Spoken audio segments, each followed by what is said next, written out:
Bienvenue dans l'émission Saveurs divines. Cette bonne nouvelle du royaume sera prêchée dans le monde entier pour servir de témoignage à toutes les nations. Alors viendra la fin.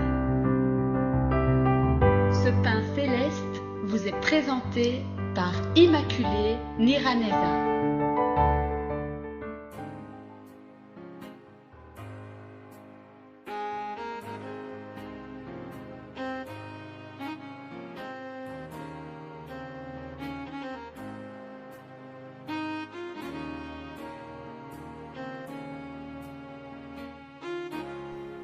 Shalom, shalom, peuple de Dieu, chers amis qui écoutent l'émission Saveurs divines, je vous salue chaleureusement. Je me réjouis d'être au bout de cette semaine et nous allons donner le dernier message de ce thème qui était consacré à l'exaucement de la prière.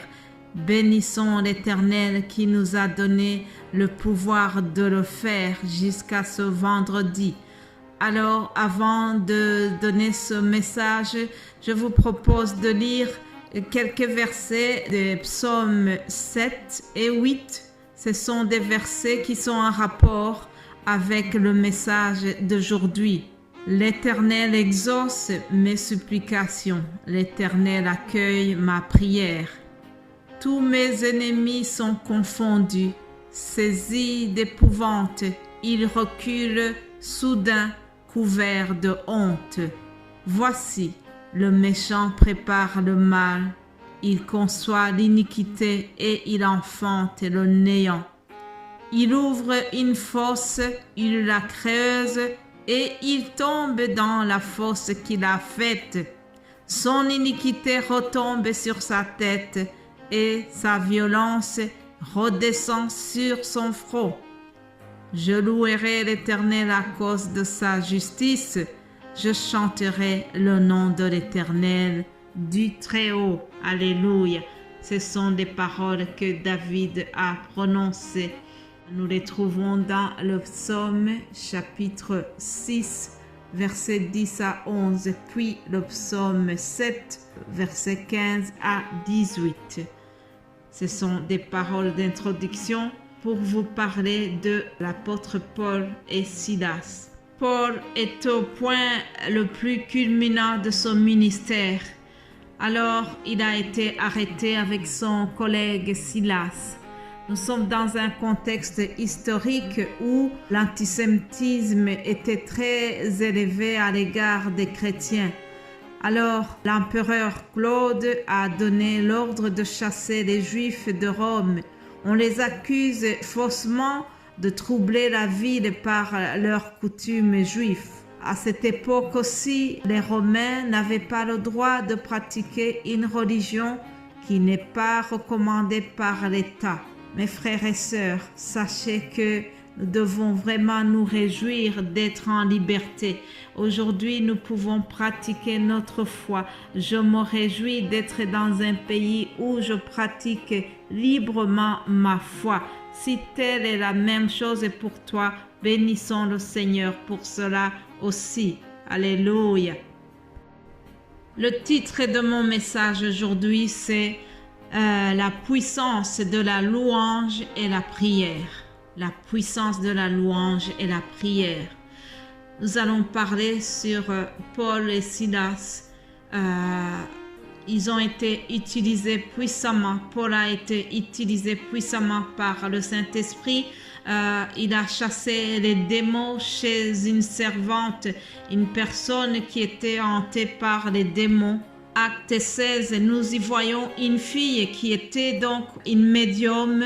Elle était en contact avec des démons qui étaient censés de prédire l'avenir. Et Paul a chassé les démons de cette fille. Alors, le métier qu'elle faisait, ça a rapporté beaucoup d'argent à ses maîtres.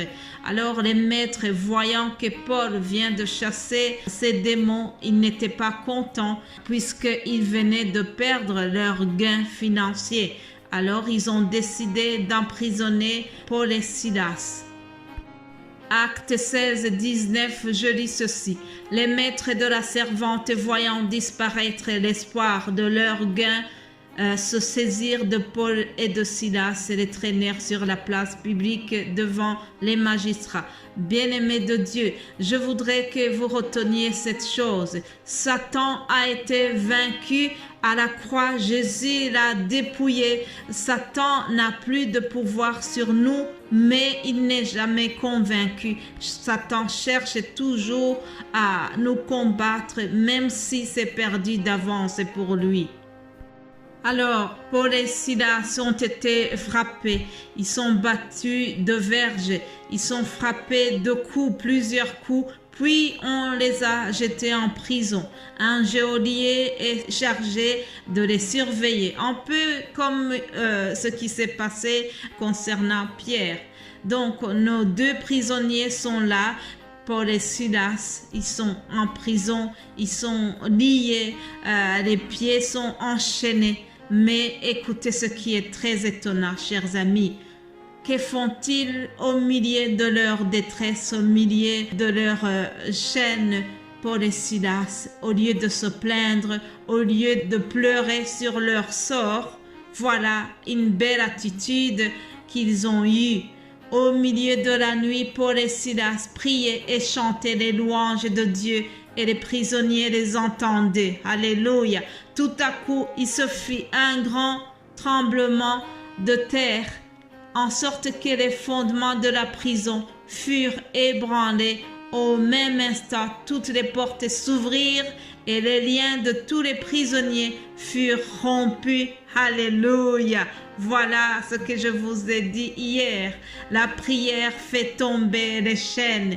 La prière a fait trembler les murs de la prison.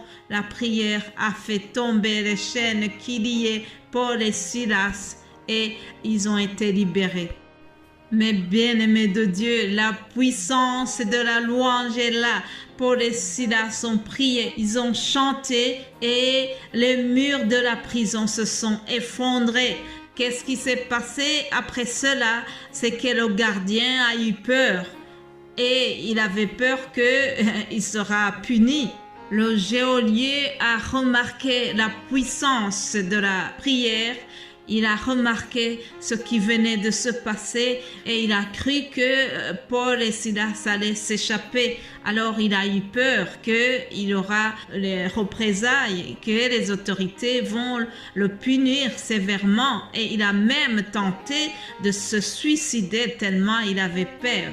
Alors on voit au verset 28 que Paul lui a dit « Ne te fais point de mal, nous sommes tous ici. » Alléluia. Chers amis, j'ai beaucoup apprécié l'attitude de ce geôlier. On nous dit qu'il s'est précipitamment jeté aux pieds de Paul et Silas. Il a reconnu que ces deux prisonniers sont des personnes spéciales, que ce sont des agents du royaume céleste. Alléluia. Il a senti, il a remarqué la puissance de Dieu qui utilisait ces deux hommes-là. Il a compris que Dieu vraiment vient de faire un miracle dans cette prison suite à la louange et à la prière. Alléluia. Il y a eu un impact très positif chez le geôlier et il a demandé ce qu'il fallait faire. Il a dit, que faut-il que je fasse pour être sauvé? Alléluia. J'aime bien l'attitude de ce geôlier. Il avait compris que lui aussi, il doit croire en Jésus-Christ. Il doutait encore, mais Paul et Silas lui ont répondu, crois au Seigneur Jésus-Christ et tu seras sauvé, toi et ta famille. Alléluia. Ils lui ont annoncé la parole du Seigneur et ainsi qu'à toute sa maison. Et ils ont reçu la foi. Suite à la prière de Paul et Silas, il y a eu aussi cette conversion du geôlier. Alléluia. C'est vraiment une histoire qui se termine très bien. L'exaucement de Paul et Silas a conduit toute une famille à Jésus-Christ. Ils ont reçu aussi le Seigneur et ils ont été sauvés. Je bénis l'Éternel. qui a utilisé Paul et Silas dans des moments difficiles pour que toute une famille soit sauvée. Alléluia. Si vous m'écoutez, en n'ayant pas encore reçu Jésus-Christ, celui qui fait tomber les chaînes de la prison, je vous recommande vivement de le chercher et de croire en lui. Alléluia. Voilà, chers amis, ce qui termine ce message. Je vous souhaite de passer un excellent week-end. Partagez ce message autour de vous et surtout, continuez à croire en Jésus-Christ. C'est celui qui exauce nos prières, celui qui fait tomber toutes sortes de chaînes. Alléluia. Soyez bénis au nom de Jésus-Christ. Amen.